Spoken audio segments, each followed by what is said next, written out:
In this video, I'm going to go over some of the primary tools I use for carving my soapstone sculptures.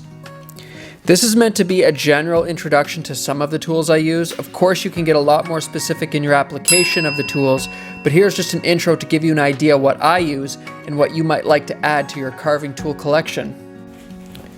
Let's get started. Makita Variable Speed Die Grinder. This has been an amazing tool for me and I highly recommend it. I use this die grinder on every piece I carve, and other than my other grinders, this is my primary carving tool. The variable speed is tremendously important to find the right speed for each bit you are carving with. I have owned this die grinder for about 5 years and I'm still blown away by its durability. I replaced the brushes last year and replaced the collet this year. The collet is the end piece which holds the burrs in place. Other than that, this die grinder has been an absolute workhorse for me. Totally satisfied with this tool and I would highly recommend it. I'm actually going to have to buy a new one soon. Burrs. I used Braized, diamond, and carbide burrs with this die grinder. They come in a variety of shapes to get into those hard to reach places and for shaping and forming specific parts of the sculpture. I strongly recommend the variable speed. I have rarely used, if ever, full speed for carving. It ranges from 1 to 6 and I usually carve with these burrs at about a 3. I also attach a buffing wheel to this die grinder and use it on the lowest setting if I decide to apply wax during the finishing process to give the stone more shine. Makita 5-inch variable speed angle grinder.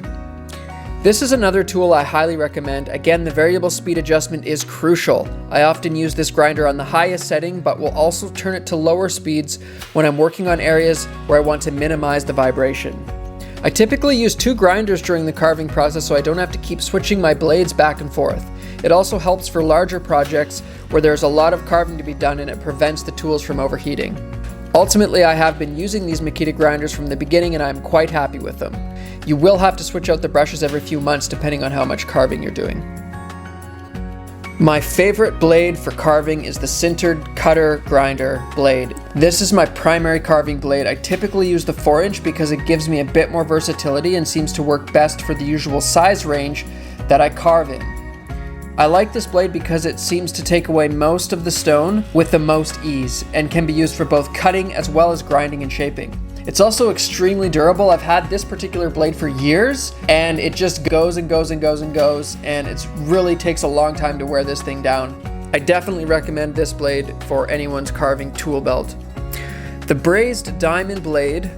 This is a 4.5-inch blade. I have used the 5-inch blades. When I begin carvings and start making the initial cuts around the nose, I will use this blade on a lower setting as I find it has the least amount of vibration.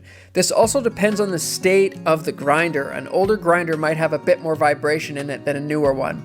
Occasionally I've purchased brand new blades that have a slight wobble or imperfection to them that will affect the smoothness of the cut. It's the 7-inch Braized diamond.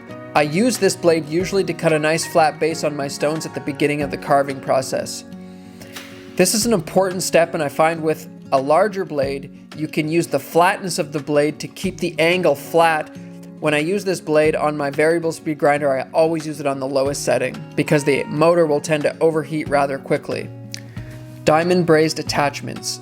The attachments I use occasionally during the carving process. Sometimes I don't use them at all, and other times they come in really handy for certain parts of the carving. You could also use a diamond burr with the Makita die grinder as an alternative to these attachments.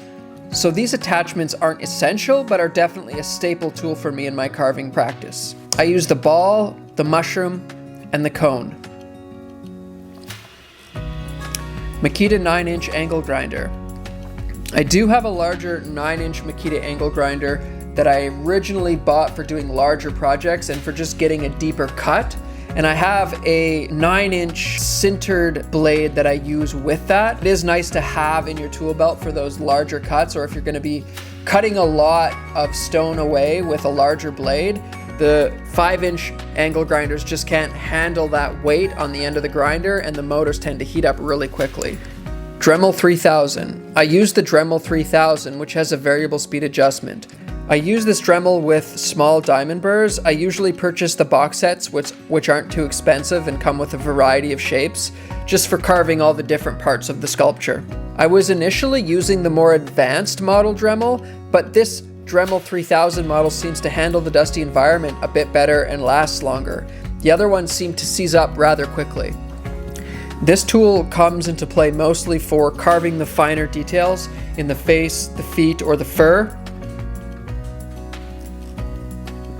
Italian riflers. These riflers are made in Italy and work wonders. They are awesome for soapstone, but I've also used them on various types of marble.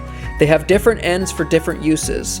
My personal favorite is the flat butter knife looking end. I tend to always go to that one, but I just say find what works for you.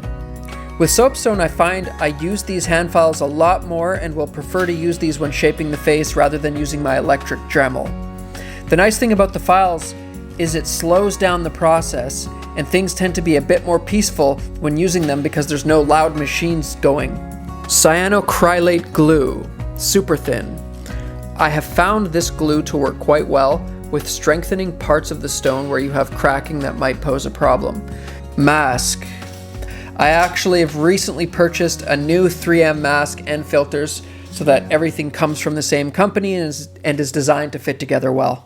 I would recommend visiting the 3M website and doing your research on how best to protect yourself with the right filters and masks. Sanding pads. These sanding pad attachments are great and is a method I've been using since the beginning. These pads attach directly to your grinder. Again, it is important to use the grinder on a low setting. I usually just do a dry sand starting with a 36 grit and then moving to 60, 180, then 400 grit. With soft stones like soapstone, you can usually skip the first grit and jump right into the finer grits. Sometimes I will bring in a wet sand to like 1000 grit after I'm done with the dry sanding, and I'll just do that by hand. Once the piece is sanded, I will apply an oil to bring out the natural colors. The oil I've been using recently and mostly is Tung Oil. I usually do 2 or 3 coats and then make sure I wipe off any excess after I apply each coat. I find if you don't wipe off the excess and it dries, it'll actually create a little bit of a texture on your piece. So you do want to keep an eye on it. Make sure that you wipe off all that extra oil that doesn't soak into the stone. Okay everybody, thanks for watching the video. I hope you got a little bit better idea of what tools that you can use for soapstone. If you have any questions, please ask. This video is just meant as an introduction to sort of introduce people to the different tools that I use. Everyone has their own kind of set of tools and their way that they learn to do it. This is just how I've learned to do it. So hopefully you got some value from that. Thanks everybody, and I will see you next time.